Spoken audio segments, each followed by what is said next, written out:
20 de mayo de 1934. Qué lindo es pelear por la patria. Qué bello debe ser morir defendiéndola. Mayor Desiderio Rocha Urquieta. 1902 a 1934.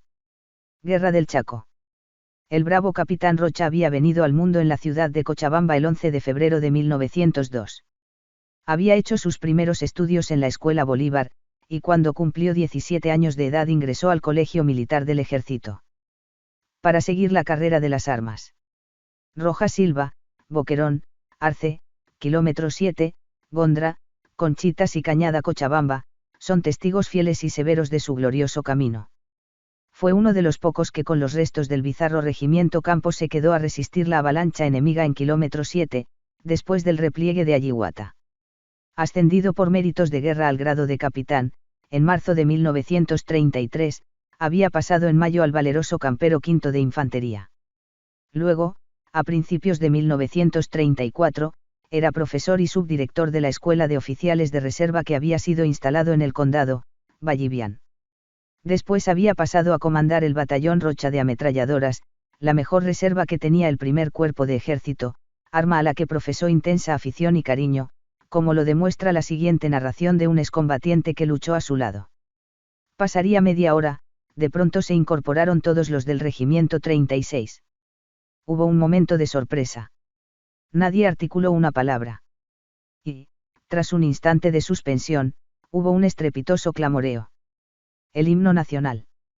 Exactamente. El capitán Rocha hacía funcionar una ametralladora pesada y le graduaba magistralmente la vivacidad o intermitencia del fuego, que daba la impresión de un tambor redoblando el compás de nuestro himno.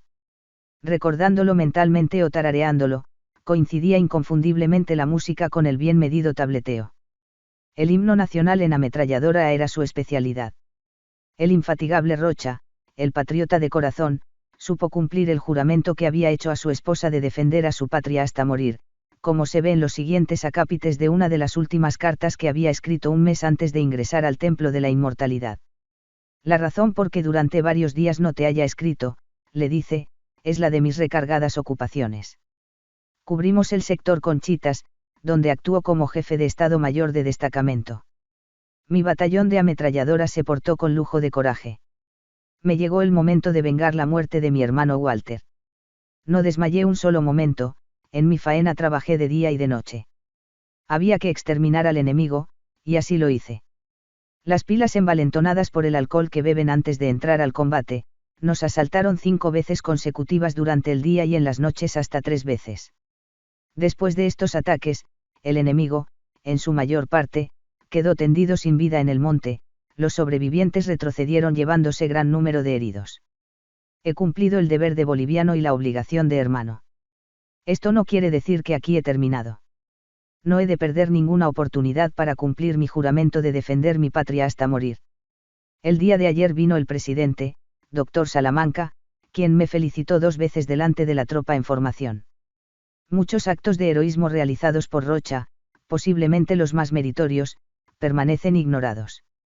El último fue en Cañada Cochabamba, cuando al mando de su destacamento, como delegado del alto comando para cortar la retirada al enemigo, supo comportarse como un verdadero héroe, pues cayó abatido por 3 heridas mortales cuando al notar la flaqueza de sus soldados les había arengado mostrándoles el camino de la victoria tratando de infundirles valor y confianza para luego ubicarlos personalmente en las posiciones. Era el 20 de mayo de 1934. Pues herido de gravedad en ambas piernas y en el pecho, había seguido alentando a los suyos hasta el último momento, es decir hasta que fue transportado a Valliviana donde no alcanzó a llegar, pues falleció en el camino. Su muerte había causado en el ejército combatiente grandes manifestaciones de pesar, que fueron demostradas cuando eran trasladados sus sagrados despojos desde la humilde capilla ardiente que había sido erigido en un pauichi de Vallivian, hasta la pista de aviación en medio de grandes manifestaciones de dolor. Muchos discursos habían sido pronunciados por sus camaradas y por los intelectuales que permanecían en Vallivian, antes de ser embarcados en el avión que debía transportarlos hacia la tierra que le vieran nacer, en tanto que como homenaje póstumo era ascendido al grado de mayor. Fue un patriota decidido, como lo demostró poco antes de su muerte en la acción de Conchitas, según uno de sus apologistas póstumos, cuando dice: le vi, aquella noche en el vivac junto a sus soldados, después de la ruda batalla de Conchitas. Empolvada su camisa de caqui, chispeantes aún sus ojos con la fiebre de la pelea, buscaba en la música un alivio para sus nervios en tensión. Cuando la mano prodigiosa de Armando Montenegro, puso con su guitarra en el silencio de aquella noche sin estrellas la cálida emoción de una melodía del valle, al hombre que desafiaba a su propio destino bajo tempestades de acero le vi enternecerse como un niño.